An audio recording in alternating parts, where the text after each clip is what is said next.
देखते हैं कि दिन भर खबरों का फ्लो किस तरह से रहा, किस तरह से सिलसिलेवार तरीके से खबरें आगे बढ़ रही थी। शुरुआत करते हैं आज सबसे पहले जो सुबह एक आम आदमी के लिए गुड न्यूज आई। उसके साथ सरकार ने पेट्रोल और डीजल के बाद एलपीजी गैस सिलेंडर सस्ता कर दिया। 19 किलो वाला कमर्शियल एलपीजी सिलेंडर 135 रुपए सस्ता हो गया। नई कीमत आज से लागू हो गई है। हालांकि घरेलू एलपीजी सिलेंडर पर कोई राहत नहीं। रेट में कटौती के बाद दिल्ली में अब 19 किलो वाला एलपीजी सिलेंडर 2,354 रुपए की जगह 2,219 रुपए का मिलेगा। और इसके बाद रोज की तरह सुबह करीब 8 बजे कोरोना के आंकड़े भी जारी हुए। आंकड़ों के मुताबिक देश में एक बार फिर कोरोना के मामले बढ़ते नजर आ रहे हैं। बीते दिन की बात करें तो कोरोना के 2,745 नए मामले सामने आए, जबकि 6 लोगों की मौत हुई है। घर जाने वाले मरीजों की दर 98.74% पर पहुंच गई है।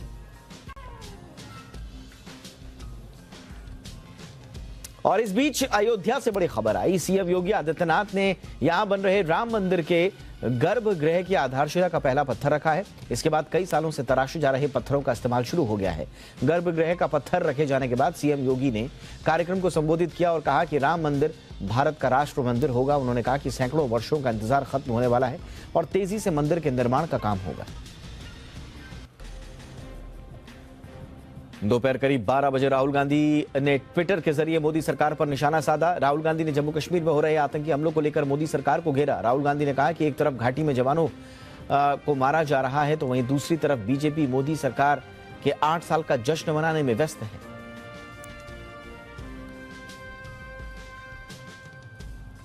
इस तरफ राहुल बीजेपी सरकार पर निशाना साध रहे थे तो दूसरी तरफ ईडी का समन उन तक पहुंच गया। नेशनल हेराल्ड के इस मामले में कांग्रेस अध्यक्ष सोनिया गांधी और राहुल गांधी को ईडी ने समन भेजकर पूछताछ के लिए 8 जून को बुलाया है। कांग्रेस ने ईडी के नोटिस को लेकर केंद्र सरकार पर जमकर हमला बोला। कांग्रेस का कहना है कि सरकार बदले की भावना से कार्रवाई कर रही है क्योंकि ईडी 2015 में यह केस बंद कर चुकी थी। और सियासी गलियारों में सोनिया राहुल को समन ही नहीं बल्कि सत्येंद्र जैन का मामला भी गर्म रहा। दिल्ली के स्वास्थ्य मंत्री सत्येंद्र जैन पर मनी लॉन्ड्रिंग के मामले के तहत केंद्रीय मंत्री स्मृति ईरानी ने मुख्यमंत्री अरविंद केजरीवाल पर कई सवाल पूछे। सीएम केजरीवाल पर निशाना साधते हुए स्मृति ने कहा कि दिल्ली के मुख्यमंत्री अरविंद केजरीवाल ने कल एक भ्रष्ट व्यक्ति को क्लीन चिट दी। इस पर केजरीवाल ने जवाब दिया कि सत्येंद्र जैन को गलत तरीके से फंसाया जा रहा है।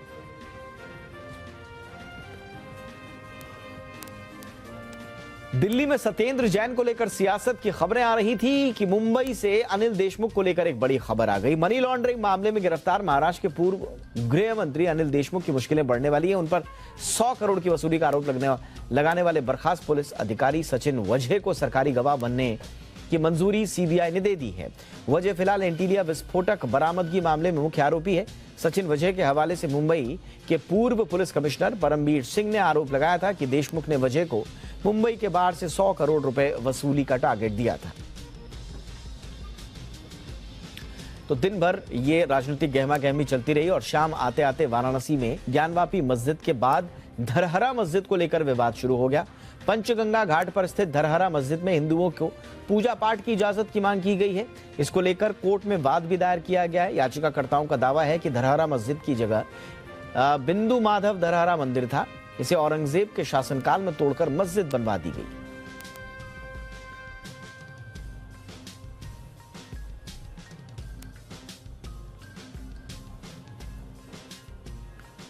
तो दिन भर खबरों में किस तरह से क्या क्या हुआ ये कहानी हमने आपको बताई। और अब एक बड़ी खबर, सौरव गांगुली के बीसीसीआई के इस्तीफे देने की खबर पर बीसीसीआई सचिव जय शाह का बयान आया है।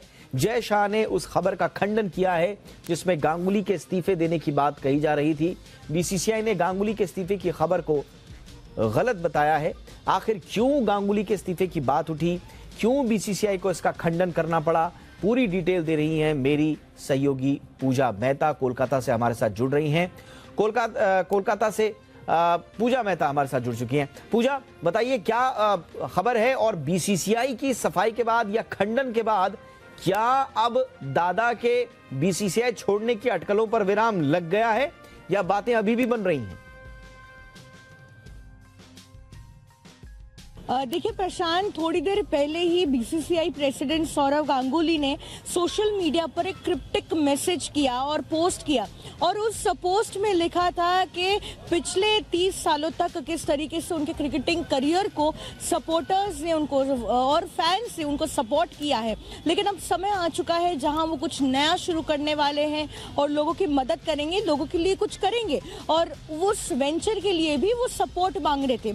उसके बाद ही चारों ओर जो है मानिए ये खबर फैलने लगी कि शायद बीसीसीआई प्रेसिडेंट सौरव गांगुली ने अपने पद से इस्तीफा दिया है, लेकिन उसके बाद ही बीसीसीआई की तरफ से ये सारे रूमर्स को क्लियर करते हुए ये साफ कह दिया गया कि ये सारी खबरें गलत है और अभी भी उस पद पर बीसीसीआई प्रेसिडेंट के पद पर सौरव गांगुली बने हुए हैं। लेकिन साथ ही अगर हम एक और बात आपको बताएं कि स्पेकुलेशंस जो है शुरू हो गए थे, तो क्या फिर सौरव गांगुली राजनीति में एंट्री ले सकते हैं? क्योंकि आपको याद होगा 2021 के विधानसभा चुनाव से पहले भी लगातार ये कयास लगाए जा रहे थे, लगातार अटकलें लगाई जा रही थी कि क्या दादा राजनीति में अपनी एंट्री ले सकते हैं, और अगर ले सकते हैं तो आखिरकार कौन से पार्टी का हाथ थामेंगे, चाहे तृणमूल कांग्रेस हो या फिर बीजेपी हो।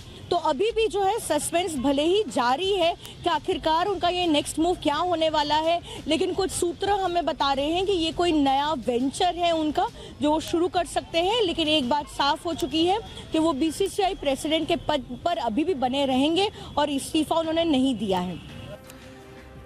बहुत बहुत शुक्रिया पूजा इस तमाम जानकारी के लिए। चलिए इस खबर पर तो आगे नजर हमारी रहेगी ही, लेकिन अब शुरू करते हैं हमारी कवर स्टोरी।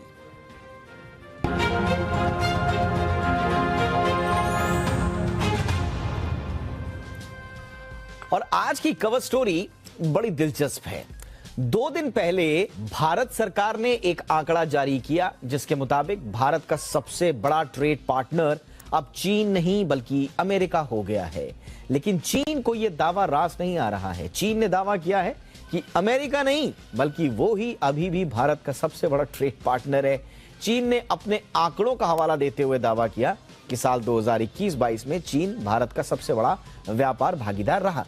चीन का तर्क यह है कि नई दिल्ली और बीजिंग की तरफ से ट्रेड वॉल्यूम की गणना अलग अलग तरीके से की जाती है, जिसकी वजह से ट्रेड वॉल्यूम के आंकड़ों में फर्क दिख रहा है। अब चीन का दावा यह है कि 2021 में भारत और चीन के बीच 125 अरब डॉलर का ट्रेड वॉल्यूम रहा। अब आपको बताते हैं कि वो आंकड़े जिनके मुताबिक अमेरिका भारत का सबसे बड़ा ट्रेड पार्टनर बन चुका है। कॉमर्स मिनिस्ट्री के आंकड़ों के मुताबिक वित्त वर्ष 2021-22 में अमेरिका और भारत का द्विपक्षीय व्यापार करीब 40 अरब डॉलर बढ़कर 119 अरब डॉलर हो गया। अब साल 2020-21 में दोनों देशों के बीच 80.51 अरब डॉलर का कारोबार हुआ, यानी कि एक साल के भीतर भारत और अमेरिका के बीच कारोबार में 50% का इजाफा हो गया। वहीं अमेरिका को निर्यात 2021-22 में बढ़कर 76 अरब डॉलर के पार हो गया, जो कि पिछले वित्त वर्ष में 51 अरब डॉलर था। यानी कि जो ट्रेड डेफिसिट जो हमारा चाइना के साथ है और अमेरिका और भारत के बीच में नहीं है, वो ट्रेड डेफिसिट कम हुआ है, या यूं कहें कि एक सरप्लस वाली स्थिति में हम लोग आए हैं। तो जो स्थिति चाइना के साथ नहीं है, वहां पर हमारा ट्रेड डेफिसिट है, यहां पर आप कह सकते हैं कि ट्रेड सरप्लस है। बहरहाल अमेरिका के नंबर 1 ट्रेड पार्टनर बनने के बाद चीन अब दूसरे पायदान पर आ गया है। आंकड़ों के मुताबिक 2021-22 में चीन के साथ भारत का द्विपक्षीय कारोबार 115 अरब डॉलर हुआ। चीन भले ही गणना के पैमानों में फर्क की दुहाई दे रहा है, लेकिन अमेरिका की भारत से बढ़ती नजदीकियों से चीन को मिर्ची जरूर लगी है। चीन के लिए यह इसलिए भी झटका है क्योंकि 2013 से 2018 के बीच वो भारत का सबसे बड़ा ट्रेड पार्टनर था, लेकिन उसके अगले 3 साल यानी कि 2020-21 तक द्विपक्षीय व्यापार में स्थिरता आ गई और इन 3 वर्षों में चीन के साथ भारत का द्विपक्षीय कारोबार 81 से 87 अरब डॉलर के बीच ही रहा। और अगर इसी दौरान दोनों देशों के बीच रिश्तों को देखा जाए तो ये बिगड़े ही हैं। 2017 में डोकलाम विवाद, 2020 में लद्दाख की गलवान घाटी में हुए विवाद के बाद रिश्तों में खटास बढ़ी ही है, अभी भी खटास है।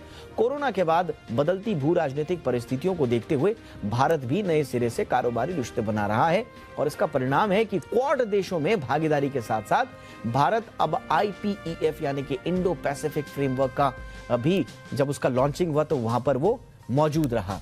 इस समूह में अमेरिका, भारत, ऑस्ट्रेलिया, जापान समेत कई देश शामिल हैं। लगभग 13-14 देश हैं इसमें। इसी तरह अभी अप्रैल में भारत ने लंबे समय से अटके ऑस्ट्रेलिया के साथ मुक्त व्यापार समझौते को भी हरी झंडी दी है। दोनों देशों के बीच अभी $25 अरब का द्विपक्षीय व्यापार होता है।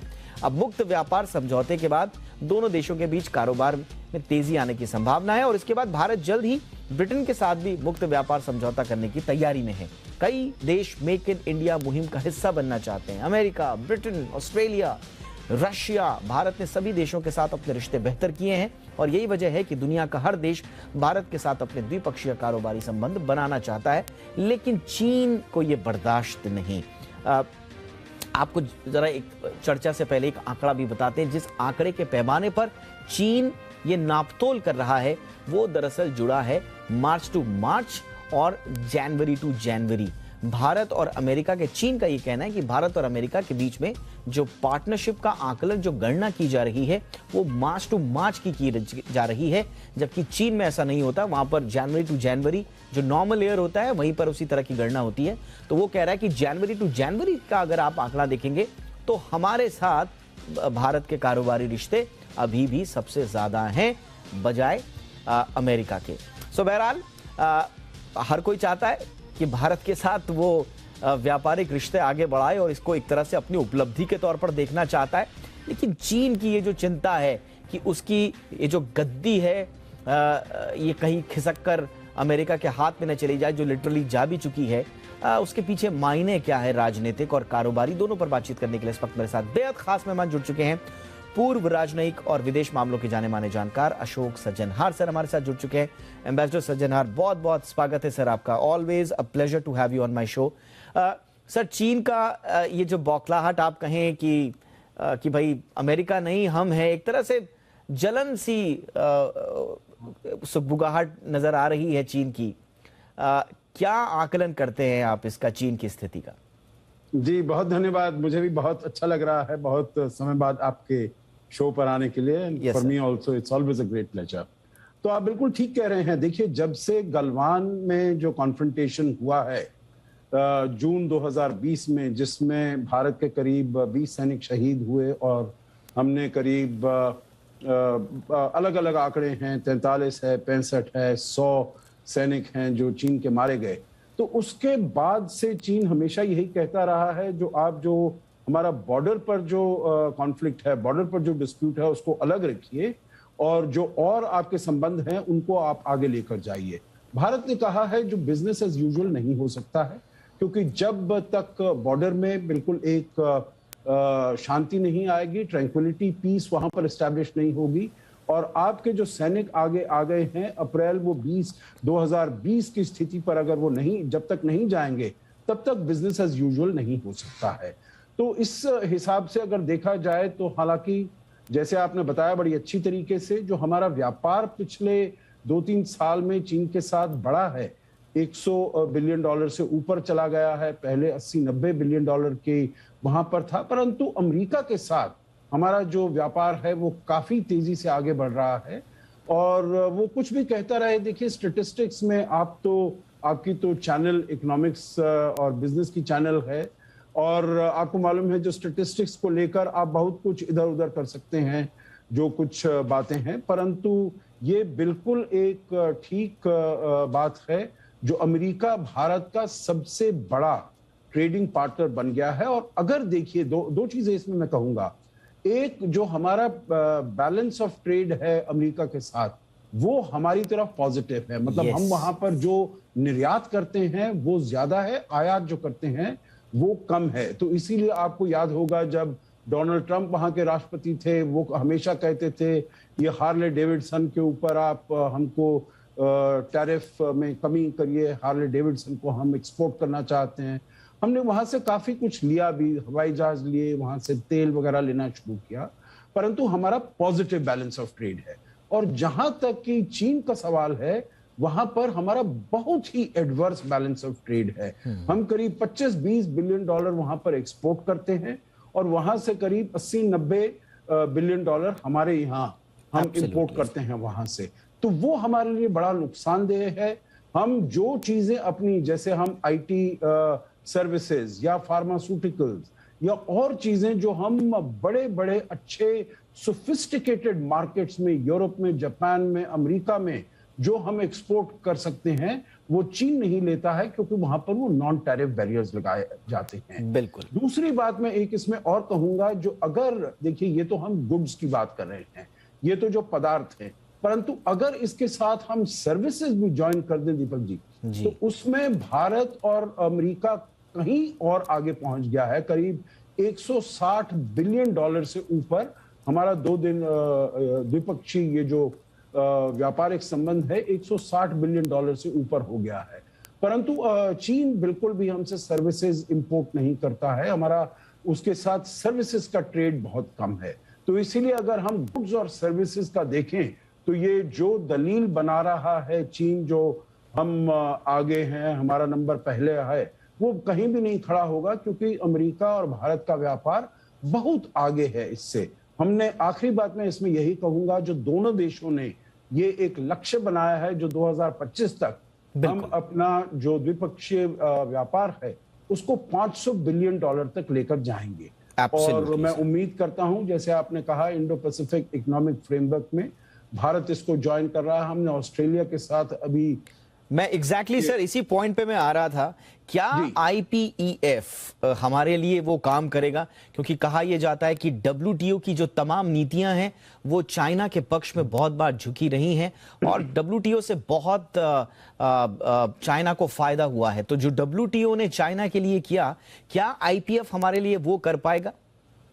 देखिए, 2 चीजें इसमें मैं कहूंगा। WTO का बहुत ही गलत इस्तेमाल किया है। मैं ये इतना नहीं मानता हूं जो WTO का झुकाव चीन की तरफ रहा है।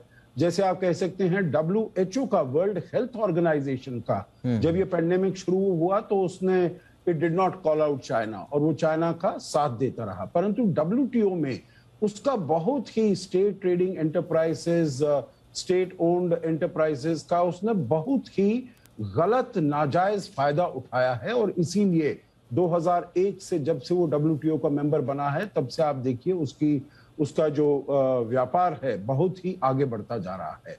भारत का जहां तक स्थिति है, आपको याद होगा हमने 2012-13 में रीजनल कॉम्प्रिहेंसिव इकोनॉमिक पार्टनरशिप में हमने नेगोशिएट करना शुरू किया, परंतु 2019 में हम उससे बाहर निकल गए, क्योंकि हमने कहा it will be like a free trade area with China, और इससे चाइना को बहुत हमारे मार्केट में एंट्री हो जाएगी। परंतु उसके मार्केट में चाइना बिल्कुल भी राजी नहीं था हमें कोई एंट्री देने के लिए। तो भारत वहां 2019 से निकल गया है RCEP से। और जो एक दूसरा है इंडो पैसिफिक एरिया में जो फ्री ट्रेड अग्रीमेंट है, जिसे कहा जाता है CPTPP, comprehensive progressive trans pacific partnership, उसमें भी भारत उसका सदस्य नहीं है। तो इसीलिए इस एरिया में, Asia Pacific, Indo Pacific area में एक किसी ट्रेड अग्रीमेंट का हिस्सा होना भारत के लिए बहुत महत्वपूर्ण है। और इसीलिए ये जब जापान में अभी 23 मई को जब इसका उद्घाटन हुआ, राष्ट्रपति जो बाइडेन ने किया, प्राइम मिनिस्टर फुमियो किशिदा थे, हमारे प्रधानमंत्री थे, उसके साथ साथ पूरे 13 ऐसे देश हैं जिन्होंने साथ में आकर इसके ऊपर दस्तखत किए हैं। और मैं सोचता हूं जो ये एक गेम चेंजर का काम कर सकता है IPEF। एब्सोल्युटली गेम चेंजर का, बिल्कुल, क्योंकि इसे आप क्लासिक ट्रेड पैक्ट तो नहीं कहेंगे IPEF को, लेकिन कहा यही जा रहा है कि इसके जो 4 पिलर्स हैं उसमें ट्रेड एक इंपॉर्टेंट भूमिका निभाएगा। और स्वाभाविक तौर पर इस बीच जो ये खबर आई है कि US ने टेक ओवर किया है चाइना को लार्जेस्ट ट्रेड पार्टनर बनने में, एटलीस्ट फिस्कल ईयर जो एंड मार्च में हुआ है उसमें। आगे सर हमें अब किस तरह की नीतियां बनानी चाहिए? क्योंकि हमने ये भी देखा है कि चाइना ने एक बार ये भी कहा था कि तमाम भारत ने कोशिशें करी, बहुत सारा बैन लगाने की कोशिश की उसके व्यापार पर, उसके तरह तरह के एप्स पर, उसके बावजूद द्विपक्षीय व्यापार में बढ़ोतरी हुई और तरह तरह के वो आंकड़े भी देता आया है। हमें आगे चाइना से, क्योंकि व्यापार एक ऐसी चीज है सर जो दोनों देशों की जनता के लिए, वहां के कारोबार के लिए मजबूरी है। सो व्यापार को पूरी तरह से बंद भी नहीं कर सकते हैं, वो शायद दोनों देशों की अर्थव्यवस्था के लिए ठीक नहीं होगा। ऐसे में हमें चाइना के साथ व्यापार और तकरार, इन दोनों के बीच में बैलेंस बना के कैसे चलना होगा? जी, बहुत अच्छा प्रश्न है आपका दीपक जी, और आपने बिल्कुल ठीक कहा। जो हम व्यापार को बंद नहीं कर सकते, और इसलिए भी नहीं बंद कर सकते क्योंकि हमें WTO के रूल्स को फॉलो करना पड़ेगा। अगर हम वहां से कुछ आइटम्स आते हैं, उसके ऊपर हम कोई प्रतिबंध लगाते हैं, तो वो हमको WTO कंपैटिबल उससे हमें करना पड़ेगा। दूसरी है जो मैं वो ये है, जो कुछ तो वहां से आइटम्स हैं दीपक जी जो आ रहे हैं, जैसे APIs कहिए, एक्टिव फार्मास्यूटिकल इंग्रेडिएंट्स हैं, जो हमें अपने फार्मास्यूटिकल इंडस्ट्री के लिए, जिसको हम इंपोर्ट करते हैं, हमारे लिए बहुत जरूरी हैं, या फिर सोलर पैनल्स हैं, या फिर मैग्नेट्स हैं, या फिर कुछ ऑटोमोटिव कंपोनेंट्स हैं।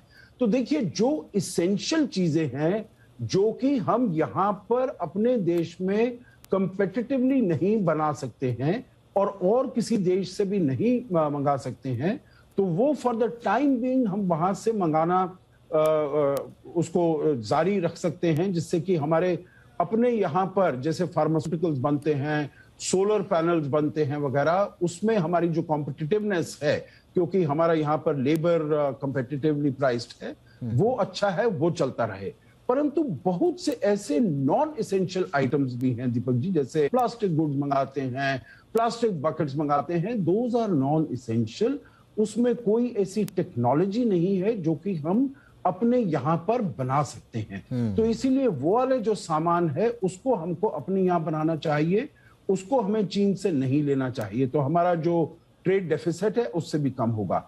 तीसरी बात जो हम कर सकते हैं, जो ये चीजें हम वहां से चीन से ले रहे हैं, जैसे मैंने APIs कहा, मैग्नेट्स कहा, सोलर पैनल्स, सोलर सेल के पैनल्स कहा, वो हमें और जो कुछ ऐसे सोर्सेज हैं, जैसे मलेशिया हुआ, इंडोनेशिया हुआ, वियतनाम हुआ, जो चीन के अलावा जहां से हम ले सकते हैं, जो वहां पर भी हमको कंपेटिटिव रेट्स पर मिल जाएंगे, तो वहां से हमको लेना शुरू करना चाहिए। और अपने यहाँ भी देखिए, आपने बहुत ऐसी स्कीम्स का दिया है, मेक इन इंडिया का, आत्मनिर्भरता का, PLI का, प्रोडक्टिविटी लिंक्ड इंसेंटिव स्कीम, करीब 13 ऐसे क्षेत्रों में हमने शुरू किया है, बहुत उनको सफलता मिल रही है। तो ये वाले जो क्षेत्र हैं, जैसे API है और भी हैं, उन क्षेत्रों में भी हमको PLI का देना का, उसको हमको और सपोर्ट करना चाहिए, गवर्नमेंट को सपोर्ट करना चाहिए, जिससे कि वो भी यहाँ पर हम अपने आप मैन्युफैक्चर कर पाए, कैपिटल आए उसके लिए, टेक्नोलॉजी आए उसके लिए, जिससे कि हमारी जो ओवर डिपेंडेंस है, निर्भरता है चीन के ऊपर इन क्षेत्रों में, वो कम हो सके, धीरे धीरे कम हो सके, और फिर हमारा जो ट्रेड डेफिसिट है वो भी वहां पर कम हो सकता है। एब्सोल्युटली। और make in India, make forward, इस तरह के जो स्लोगन्स आए हैं, और उस पे जो दिशा में थोड़ा सा स्लो जरूर है अगर आंकड़ों के मद्देनजर हम देखें, लेकिन अगर हम दीर्घकालिक लक्ष्यों को देखें तो बिल्कुल सही दिशा में भारत की सोच जो है और नीति जो है वो आगे बढ़ रही है। और जिस दिन हमने मैन्युफैक्चरिंग में वो मुकाम हासिल कर लिया, मुझे लगता है कि चीन से जो हमारे व्यापारिक संबंधों को लेकर जो चिंताएं हैं, उसके बाद वो नहीं रहेंगी, और उसके बाद कम से कम इस तरह की दुहाई चीन नहीं दे पाएगा कि मार्च से मार्च नहीं, जनवरी से जनवरी देखिए, हम बड़े ट्रेड पार्टनर हैं। बहुत बहुत शुक्रिया सर, बड़ी आसान भाषा में हमेशा की तरह आपने इस बड़े जटिल मुद्दे का विश्लेषण किया। Thank you so much sir. और वैसे आपको बताएं कि सिर्फ चीन ही नहीं बल्कि पाकिस्तान भी अब भारत की ओर देख रहा है। पाकिस्तान में आर्थिक हालात दिन ब दिन बिगड़ते जा रहे हैं। अर्थव्यवस्था को खड़ा करने के लिए यहाँ की सरकार के सभी प्रयास फेल हो रहे हैं, और अब पाकिस्तान की चाहत है कि वो भारत के साथ ट्रेड डील करे। अगर आप इसे शिगुफा ही कहें, जो रह रहकर उभर कर सामने आता है, तो ये एक नया शिगुफा पाकिस्तान की ओर से छिड़ा गया है। अब इस शिगुफे के मायने क्या हैं, देखिए इस रिपोर्ट में।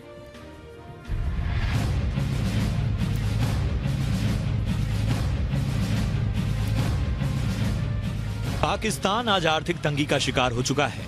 पाकिस्तान में कई मुख्यमंत्रियों का दौर गुजरा, चेहरे बदले, लेकिन यहाँ के हालात और बुरे होते चले गए। इस आर्थिक संकट के भंवर में नवाज, शाहिद, नासिर, इमरान तक का बल्ला नहीं चला, और अब आर्थिक संकट में फंसा पाकिस्तान भारत की ओर उम्मीद भरी नजरों से देख रहा है। पाकिस्तान के प्रधानमंत्री शहबाज शरीफ ने कहा है कि वो भारत के साथ ट्रेड करना चाहते हैं, शरीफ ने कहा कि वो भारत सहित अन्य देशों के साथ भू आर्थिक रणनीति के लिए साझेदारी करना चाहते हैं। पाकिस्तान भारत के साथ कनेक्टिविटी के आधार पर पार्टनरशिप चाहता है, लेकिन शहबाज शरीफ को भारत की याद ऐसे नहीं आई है। पाकिस्तान को सऊदी अरब, यूनाइटेड अरब अमीरात और चीन ने मदद देने से इनकार कर दिया है। इन देशों ने पाकिस्तान को साफ कर दिया है कि अंतर्राष्ट्रीय मुद्रा कोष से समझौते के बिना वो कोई भी कर्ज नहीं देंगे। इन परिस्थितियों में पाकिस्तान को भारत में संभावनाएं दिख रही हैं। शहबाज शरीफ ये बात स्वीकार कर रहे हैं कि भारत के साथ व्यापार से उनका फायदा ही होगा, लेकिन पाकिस्तान अपनी अकड़ छोड़ने को तैयार नहीं, और यही वजह है कि वो लगातार कश्मीर का राग अलापता रहता है। शहबाज शरीफ भारत के साथ व्यापार तो शुरू करना चाहते हैं, लेकिन शर्त रख रहे हैं कि आर्टिकल 370 हटने के बाद ही व्यापार संभव होगा। दरअसल पाकिस्तान को पता है कि जब तक वो अपनी धरती पर पल रहे आतंकवाद को काबू नहीं करता, तब तक भारत उसके साथ कोई डील करने से बचेगा। ऐसे में अपनी नाक बचाए रखने के लिए कश्मीर पर बयानबाजी की है। बता दें कि पाकिस्तान बहुत गंभीर आर्थिक संकट में जकड़ा हुआ है, दिवालिया होने की कगार पर पहुंच चुका है। देश में पेट्रोल, डीजल के बाद अब बिजली की दरों में इजाफा होने जा रहा है। महंगाई ने लोगों की कमर तोड़ दी है। देश का विदेशी मुद्रा भंडार तेजी से गिर रहा है, मतलब हालात सुधरने की बजाय और बदतर होते जाएंगे। ब्यूरो रिपोर्ट, जी मीडिया।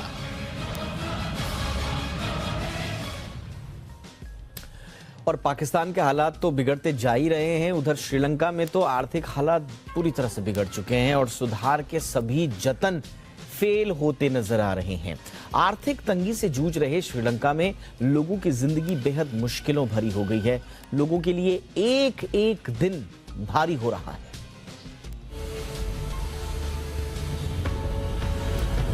हर सुबह अपनी टुकटुक को साफ कर दीप्ति एक ऐसे सफर पर निकलती है जिसमें उन्हें नहीं पता होता कि आज वो अपने परिवार के लिए कुछ कमा पाएंगी या नहीं, लेकिन हर दिन वो नई उम्मीद के साथ लड़ाई पर निकल जाती हैं।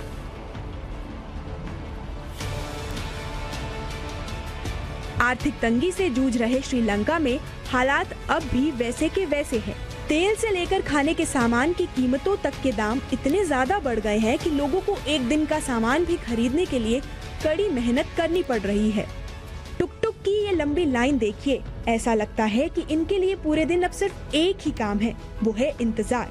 बस जगह अलग अलग होती है, कभी घंटों तक सवारी का इंतजार करना होता है तो कभी पेट्रोल पंप की लाइन में। कभी कभी तो इस इंतजार के कारण टुक टुक चलाने वालों को अपनी गाड़ी में रात बितानी पड़ती है।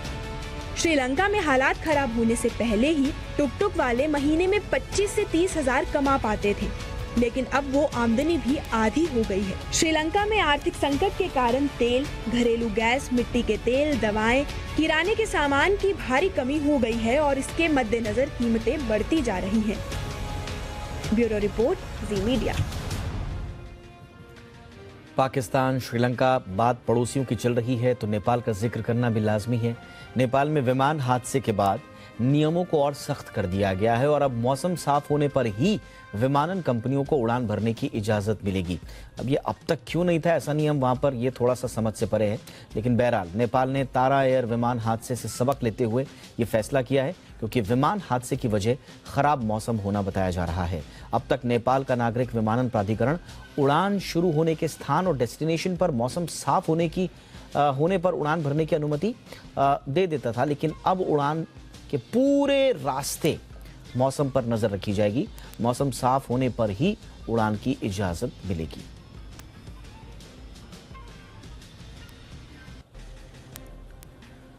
अब पड़ोसियों से थोड़ा आगे बढ़ते हैं और रूस की बात कर लेते हैं। रूस ने जर्मनी और डेनमार्क की गैस सप्लाई को बंद कर दिया है।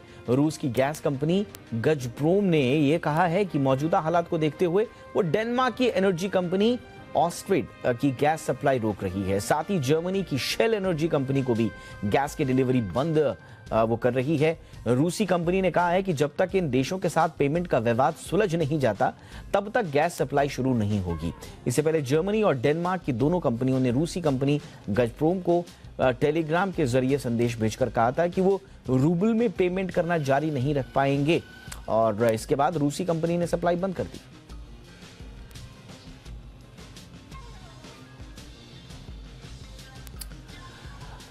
मेक्सिको में चक्रवाती तूफान अगाथा ने दस्तक दे दी है। कैटेगरी 2 के इस तूफान को लेकर मेक्सिको में पूरी तैयारी कर ली गई है। रिकॉर्ड के मुताबिक मेक्सिको में 1949 के बाद आने वाला यह सबसे भयंकर तूफान है।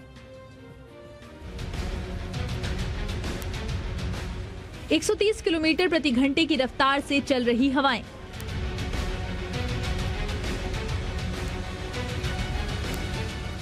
समंदर में उठ रही ऊंची लहरें,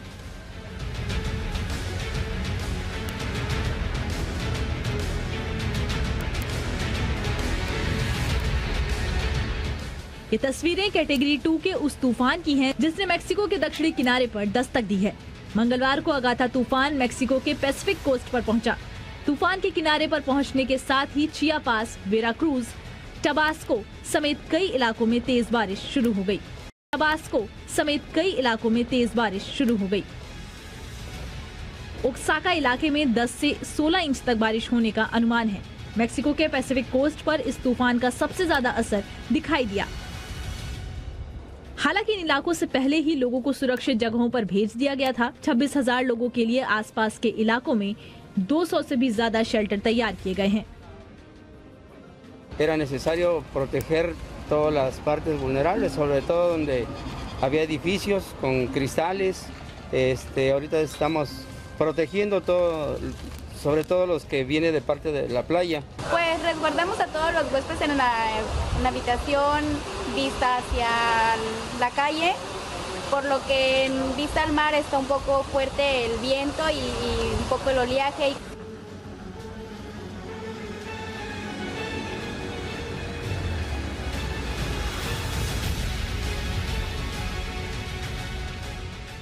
1949 के बाद ये मेक्सिको के दक्षिणी किनारे पर आने वाला सबसे भयानक तूफान है। हालांकि राहत और बचाव कार्य के पहले ही पूरा हो जाने के कारण अब तक जानमाल के किसी भी तरह के नुकसान की खबर नहीं है। ब्यूरो रिपोर्ट, जी मीडिया।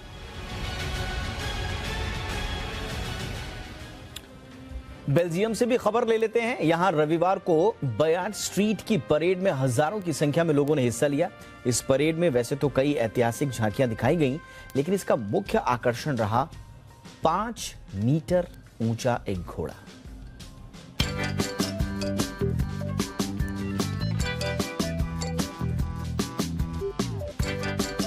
ये शानदार परेड की तस्वीरें बेल्जियम की हैं, जहां बयार्ड स्ट्रीट की परेड का आयोजन किया गया था। इस परेड में शामिल हुई शानदार झांकियों ने तो जैसे लोगों को बांध कर रख लिया। वैसे तो परेड में कई शानदार झांकियां मौजूद थीं, लेकिन जिस झांकी को देखने के लिए सबसे ज्यादा भीड़ इकट्ठा हुई वो था 5 मीटर ऊंचा एक घोड़ा। लकड़ी और लोहे से बना 4.82 मीटर ऊंचा ये घोड़ा जैसे ही परेड में आया, 86,000 लोगों ने तालियों की गड़गड़ाहट से उसका स्वागत किया।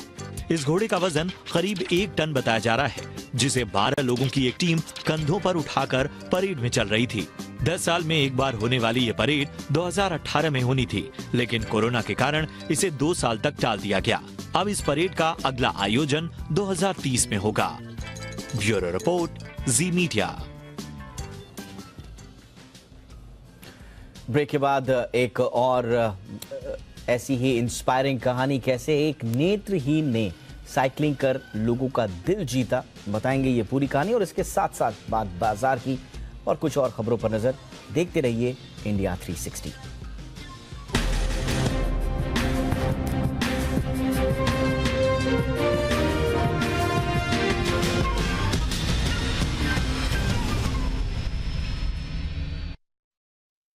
Let's begin.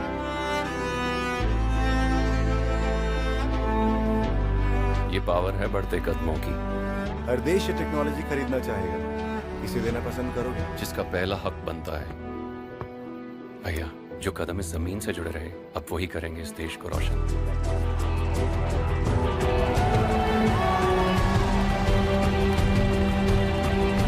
कुछ कर ऐसा, दुनिया बनना चाहे तेरे जैसा। रजनीगंधा।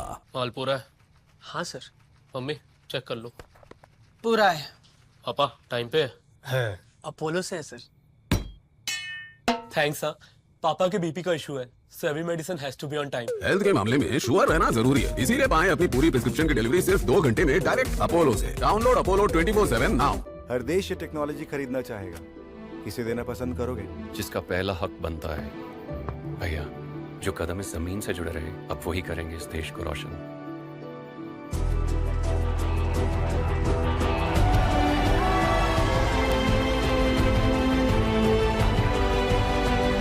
कुछ कर ऐसा, दुनिया बनना चाहे तेरे जैसा। रजनीगंधा।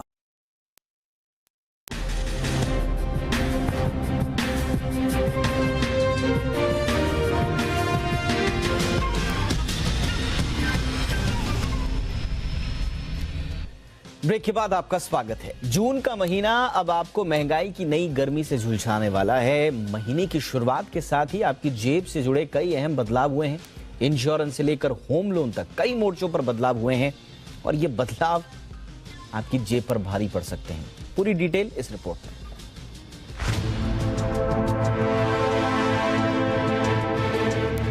जून का महीना आ गया है। एक तरफ आप झमाझम बारिश का इंतजार कर रहे हैं ताकि गर्मी से राहत मिले, तो वहीं महंगाई नई गर्मी से जेब को झुलसाने के लिए तैयार बैठी है।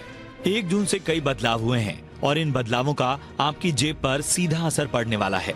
सबसे पहले बात करते हैं होम लोन की। SBI और HDFC ने होम लोन की ब्याज दरों में बढ़ोतरी की है। SBI ने 0.40% की बढ़ोतरी की है। SBI ने EBLR यानी external benchmark based lending rate के लिए दरें बढ़ाई हैं। वहीं HDFC बैंक ने भी ब्याज दरों में 5 बेसिस पॉइंट की बढ़ोतरी की है। इससे पहले बैंक ने अप्रैल में 30 बेसिस पॉइंट की बढ़ोतरी की थी। ब्याज दरें बढ़ने से आपके लिए होम लोन महंगा होगा। होम लोन के बाद बात करते हैं इंश्योरेंस की। लंबे इंतजार के बाद प्रधानमंत्री जीवन ज्योति बीमा और प्रधानमंत्री सुरक्षा बीमा योजना के प्रीमियम में बदलाव किया गया है। पीएम जीवन ज्योति बीमा योजना का सालाना प्रीमियम 330 रुपए से बढ़ाकर 436 रुपए कर दिया गया है। वहीं पीएम सुरक्षा बीमा योजना का प्रीमियम 12 रुपए से बढ़ाकर 20 रुपए सालाना कर दिया गया है। नई प्रीमियम दरें 1 जून से लागू हो गई हैं। बता दें कि पिछले 7 सालों से प्रीमियम में बढ़ोतरी नहीं हुई थी। दरों में बढ़ोतरी के बाद प्राइवेट कंपनियों की भी भागीदारी बढ़ेगी। जून महीने से आपके लिए गाड़ी खरीदना महंगा हो गया है। नई गाड़ी का इंश्योरेंस 17 से 23% महंगा हो गया है। मोटर थर्ड पार्टी इंश्योरेंस की दरें 3 साल बाद बढ़ाई गई हैं। इसका असर आपकी बाइक समेत कारों पर होगा। इसके अलावा आज से देश के 32 जिलों में गोल्ड हॉल मार्किंग अनिवार्य कर दी गई है। इसके साथ ही एप्पल सब्सक्रिप्शन के लिए अब आप किसी भी तरह के कार्ड का इस्तेमाल नहीं कर सकेंगे और अब आप UPI के जरिए ATM से कैश विड्रॉल कर सकते हैं। ब्यूरो रिपोर्ट, जी मीडिया। दूध यानी एनर्जी और इसे एक संपूर्ण डाइट के तौर पर जाना जाता है, जिससे आपकी सेहत हर तरह से तंदुरुस्त रहे। पढ़ते बढ़ते बच्चों के मानसिक और शारीरिक विकास के लिए तो दूध एक जरूरी सप्लीमेंट कहा जाता है। आज वर्ल्ड मिल्क डे है। दूध के रोजाना सेवन से किन किन बीमारियों से बचा जा सकता है, मिल्क डे पर यह खास रिपोर्ट देखिए और यह समझिए कि दूध क्यों जरूरी है। दूध एक ऐसी चीज है जो हर किसी की खुराक में बचपन से ही शामिल हो जाती है। इसे पार और एनर्जी का बूस्टर डोज माना जाता है। बच्चों के शारीरिक और मानसिक विकास को लेकर दूध एक ऐसा सप्लीमेंट है जिसके बगैर हेल्दी बॉडी की कल्पना करना बेमानी लगता है। दूध के अंदर पाए जाने वाले पोषक तत्व की बात करें तो इसके अंदर calcium, potassium, vitamin A, B, B12, phosphorus, protein जैसे तत्व पाए जाते हैं जो सेहत के लिए बेहद जरूरी होते हैं। वर्ल्ड मिल्क डे पर हम आपको दूध की उपयोगिता और इसकी विशेषताओं के बारे में बताएंगे, लेकिन इससे पहले ये बताना जरूरी है कि आखिर वर्ल्ड मिल्क डे मनाया क्यों जाता है। दरअसल संयुक्त राष्ट्र ने 2001 से इस दिन को मनाना शुरू किया, जिसका मकसद दूध को लोगों की डाइट में मान्यता देना था। वर्ल्ड मिल्क डे पर इस साल की थीम ग्लोबल वार्मिंग से जुड़ी हुई है। कैसे डेयरी इंडस्ट्री इसके प्रभाव को कम कर सकता है, साथ ही अगले 30 साल में इंडस्ट्री के ग्रीन हाउस गैस उत्सर्जन में कटौती करना और डेयरी नेट जीरो का लक्ष्य हासिल करना है। अब दूध के महत्व को समझते हैं। ये प्रोटीन और पोषक तत्वों से भरा है और उम्र के हर पड़ाव पर ये अहम है। डॉक्टर्स की माने तो रोजाना 1 गिलास दूध में हल्दी डालकर पीने से बॉडी की इम्यूनिटी पावर बढ़ती है। जिन्हें सादा दूध नहीं पसंद वो दही, पनीर, मक्खन या फ्लेवर्ड मिल्क के तौर पर इसका सेवन कर सकते हैं। गाय का दूध भैंस के दूध के मुकाबले अच्छा माना जाता है। इसमें फैट की मात्रा 4 से 5% होती है, वहीं भैंस के दूध में ये मात्रा 7 से 8% होती है। वहीं भैंस के दूध में कैलोरी ज्यादा होती है, लेकिन अगर कोलेस्ट्रॉल की बात करें तो भैंस के दूध में गाय के दूध की तुलना में कोलेस्ट्रॉल कम पाया जाता है। ऐसे में जो लोग हाइपरटेंशन, किडनी और मोटापे की समस्या से जूझ रहे हैं, उनके लिए भैंस के दूध का सेवन अच्छा माना जाता है। ये जानना जरूरी है कि रोजाना कितना दूध लेना चाहिए। 1 से 3 साल तक के बच्चों को रोजाना 100 से 200 मिलीलीटर दूध लेना जरूरी है। 4 से 10 साल के बच्चों को रोजाना 200 से 300 मिलीलीटर दूध लेना चाहिए। इससे बढ़ती उम्र के साथ उनकी हड्डियां मजबूत होती हैं। इस उम्र में बच्चों को दूध के साथ डेयरी प्रोडक्ट्स भी देने चाहिए। 11 से 18 साल तक के बच्चों को रोजाना कम से कम 3 कप दूध लेना चाहिए। उनके शारीरिक और मानसिक विकास में इसकी बड़ी मदद मिलती है। जबकि Indian council of medical research यानी ICMR के मुताबिक 18 साल से अधिक उम्र के लोगों को रोजाना 1 से 2 गिलास दूध पीना चाहिए, क्योंकि इस उम्र में रोजाना 600 मिलीग्राम कैल्शियम की जरूरत होती है, जिसे पूरा करने के लिए दूध से बेहतर विकल्प कुछ और हो ही नहीं सकता। ब्यूरो रिपोर्ट, जी मीडिया। बॉलीवुड को एक से बढ़कर एक सुपरहिट गाने देने वाले सिंगर के अब हमारे बीच में नहीं है। कोलकाता में अचानक उनकी मौत हो गई। के कोलकाता के नजरुल मंच ऑडिटोरियम में लाइव कॉन्सर्ट कर रहे थे, लेकिन कॉन्सर्ट के दौरान ही उनकी तबीयत अचानक खराब हुई और 1 घंटे के अंदर ही उनकी मौत हो गई। के की मौत के बाद कई सवाल खड़े हो गए हैं। पुलिस ने FIR भी दर्ज की है। FIR में अननेचुरल डेथ यानी कि अप्राकृतिक मौत का हवाला दिया गया है।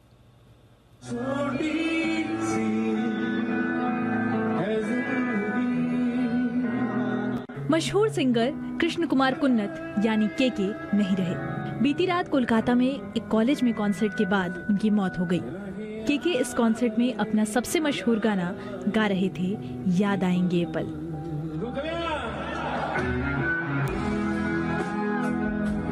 और ये सचमुच आखिरी पल हुआ, क्योंकि इसी कॉन्सर्ट के बाद उनकी तबीयत बिगड़ी और हार्ट अटैक से मौत हो गई।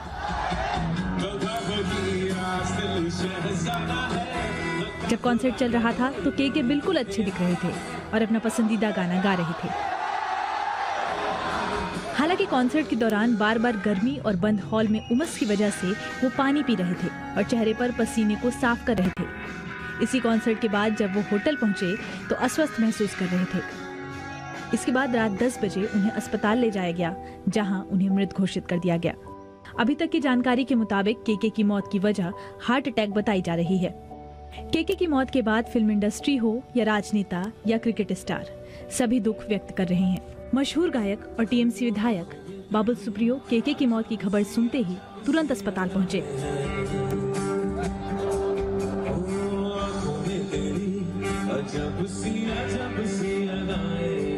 उनके लास्ट शो का लाइव देख रहे हैं, नाच रहे, कूद रहे, गाना गा रहे, मुस्कुरा रहे हैं, लोगों के साथ झूम रहे, बच्चों के साथ। उसके 15 मिनट के अंदर कैसे ये मतलब हो जाता है मालूम नहीं। जिंदगी पूरी बदल गई है। किस तरीके से हार्ट अटैक, कार्डियक अरेस्ट, क्या क्या चीजें हो रही है और मौका भी नहीं दे रहे। अभी तबीयत खराब हुई और जब तक हॉस्पिटल में लाए तब तक आदमी चला गया। अक्षय कुमार ने ट्वीट करके लिखा कि के निधन के बारे में जानकर बेहद दुखी और स्तब्ध हूँ, बड़ा नुकसान, ओम शांति। जबकि मशहूर म्यूजिक डायरेक्टर और गायक प्रीतम ने लिखा, एकदम सदमे में के बारे में सुना, कृपया मुझे कोई बताए कि यह सच नहीं है। के कोलकाता में 2 दिनों के दौरे पर थे। आज के शव का पोस्टमार्टम होगा, जिसके बाद ही मौत की असली वजह का पता चलेगा। के ने हिंदी, तमिल, तेलुगु, कन्नड़, मलयालम, मराठी और बंगाली सहित कई भाषाओं में गाने रिकॉर्ड किए हैं और अंत तक गाते ही रहे।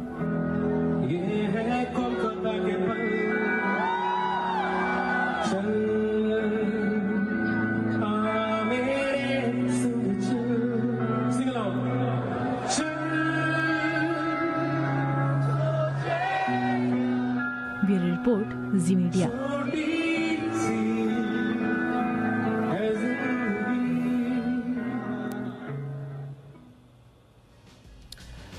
आगे बढ़ते हैं, बात बाजार की करते हैं। बाजार आज लगातार दूसरे कारोबारी सत्र में गिरावट के साथ बंद हुआ। दोनों इंडेक्स हरे निशान पर खुले। इंट्राडे में निफ्टी 16,650 तक भी बढ़ते हुए दिखा, मगर ये तेजी ज्यादा देर तक टिकी नहीं रही और फिर से दोनों लाल निशान पर आ गए। बाजार के लिए आज ग्लोबल संकेत अच्छे थे। एफआईआईज ने भी थोड़ी खरीदारी की थी। कल की गिरावट से बाजार कुछ हल्के भी थे। कच्चा तेल भी कमजोर था, मगर ये सभी संकेत बाजार में जोश नहीं भर पाए। कारोबार के अंत में निफ्टी 62 अंक फिसलकर 16,500 के पास बंद हुआ और वहीं सेंसेक्स 185 अंक लुढ़ककर 55,381 के लेवल पर बंद हुआ।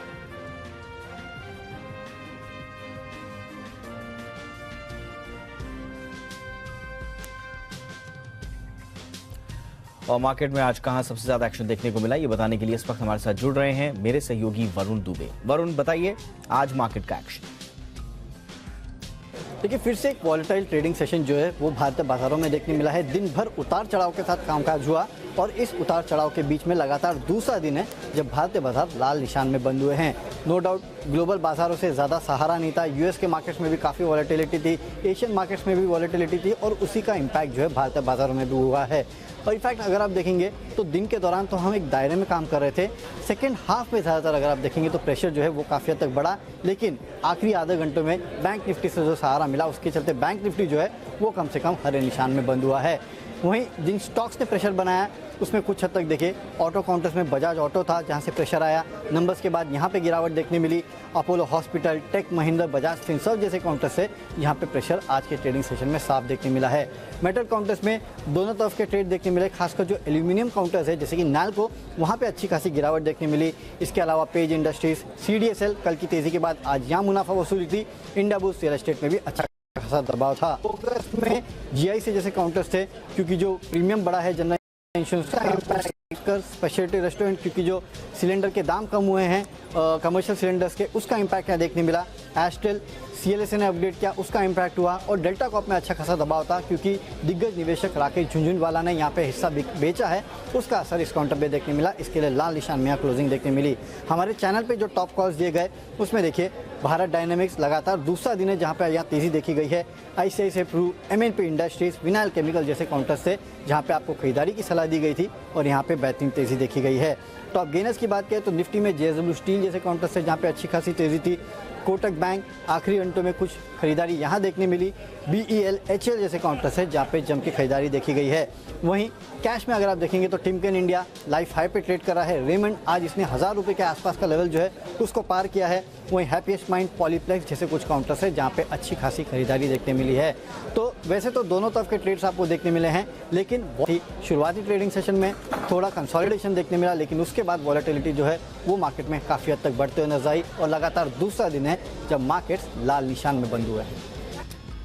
चलिए जरा ग्लोबल क्यूज लेने की कोशिश भी कर लेते हैं। अमेरिकी बाजारों का क्या हाल है जरा ये भी देख लेते हैं, वहां पर शुरुआती दौर में किस तरह का कारोबार नजर आ रहा है। तो लाल निशान में तीनों इंडाइसेस आपको स्क्रीन पर नजर भी आ रहे होंगे। डाउ जोन्स 225 अंकों की गिरावट के साथ 32,760 के स्तर पर कारोबार करता हुआ नजर आ रहा होगा।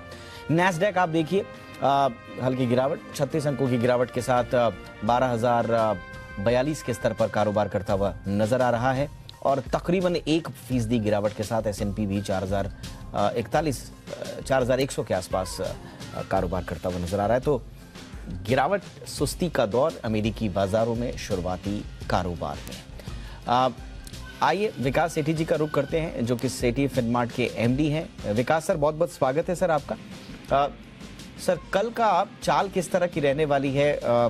कोई क्यूज क्या अभी हम US मार्केट से ले सकते हैं या कुछ और संकेत आप देख रहे हैं? नहीं, बिल्कुल दीपक, देखिए आज जिस तरह के बाजार थे काफी वोलेटाइल बाजार थे, बहुत ही उतार चढ़ाव थी और हमने देखा कई दोपहर के पहले तो बहुत ही ज्यादा पिट गए थे बाजार, फिर last half an hour of trade में थोड़ी बहुत रिकवरी हुई but finally we ended up in the red. But मुझे लगता है कल का दिन भी ऐसे ही उतार चढ़ाव का दिन रहना चाहिए। एक तो हमारी वीकली एक्सपायरी है F&O की और बाकी जिस तरह से अभी अमेरिकी बाजार दिख रहे हैं मुझे लगता है थोड़ी बहुत गिरावट जरूर हो सकती है, बट ये बाजार बिल्कुल स्टॉक स्पेसिफिक हो गया है। जैसे विद इन द सेक्टर पे आप देखेंगे तो मेटल्स में जहां आज एल्यूमिनियम वाले स्टॉक्स वीक थे वहीं आज JSW स्टील बिगेस्ट गेनर था। वैसे ही आप बैंक्स में देखेंगे तो कुछ बैंक्स कमजोर थे बट कोटक बैंक वगैरह अच्छा कर रहे थे। तो विद इन द सेक्टर भी स्टॉक स्पेसिफिक रहना है। मुझे लगता है थोड़ा कॉशियस तो होना पड़ेगा but overall I am bullish on this market और मुझे लगता है स्टॉक स्पेसिफिक नजरिया रखें और अच्छी क्वालिटी के स्टॉक्स में थोड़े समय के लिए खरीदारी करें। थैंक यू विकास सर इस तमाम जानकारी के लिए और दर्शकों की आगे की तैयारी कराने के लिए आपका शुक्रिया। चलिए कुछ और खबरों का रुख करते हैं। टीम इंडिया के पूर्व कोच रवि शास्त्री ने T20 क्रिकेट को लेकर बड़ा बयान दिया है। शास्त्री ने कहा है कि जिस तरह से IPL एक बड़ी और महत्वपूर्ण प्रॉपर्टी बन गई है, उसके बाद द्विपक्षीय T20 क्रिकेट की कोई अहमियत नहीं रह जाती। शास्त्री के मुताबिक T20 क्रिकेट सिर्फ वर्ल्ड कप में होना चाहिए क्योंकि द्विपक्षीय सीरीज को कोई याद नहीं रखता। इससे बेहतर है कि साल में IPL के लिए विंडो और मैचों की संख्या को बढ़ा दिया जाए।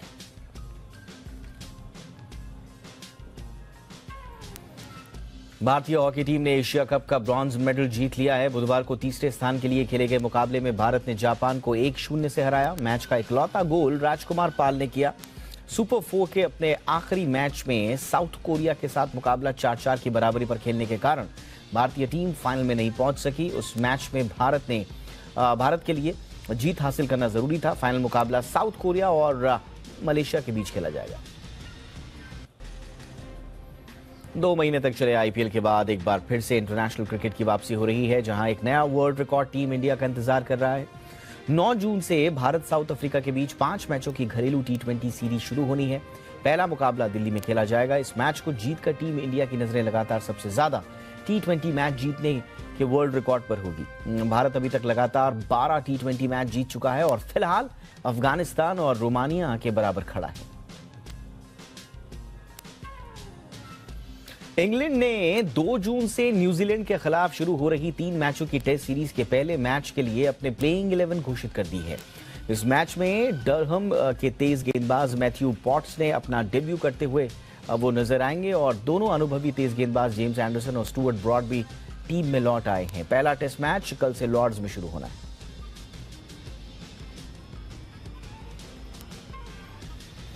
जन्म से नेत्रहीन लोगों के लिए अंधेरा ही पूरी दुनिया हो जाती है। वो सिर्फ आवाज से या चीजों को छूकर ही अपने आसपास की दुनिया को महसूस कर सकते हैं। अब ऐसे में सोचिए अगर उन्हें साइकिलिंग का मौका मिल जाए तो उनके लिए यह मौका कितना खास होगा। ब्राजील में कुछ ऐसा ही हुआ।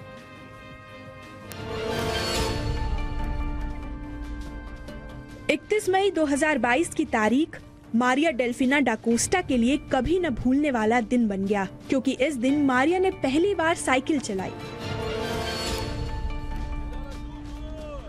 जन्म से ही नेत्रहीन मारिया के लिए साइकिल चलाने का मौका कितना खास होगा, इसके बारे में हम और आप सिर्फ अंदाजा ही लगा सकते हैं। और ये सब संभव हो पाया रियो में रहने वाले कुछ लोगों की वजह से। ये लोग हर महीने मारिया जैसी नेत्रहीनों को साइकिल सिखाने रियो के बीच पर इकट्ठा होते हैं। Tem dia que eu choro, eu saio daqui chorando, então tem gente que já nasceu cego, então tem gente que nunca pedalou na vida. Então você poder participar desse momento, a primeira vez que a pessoa está pedalando, é mágico.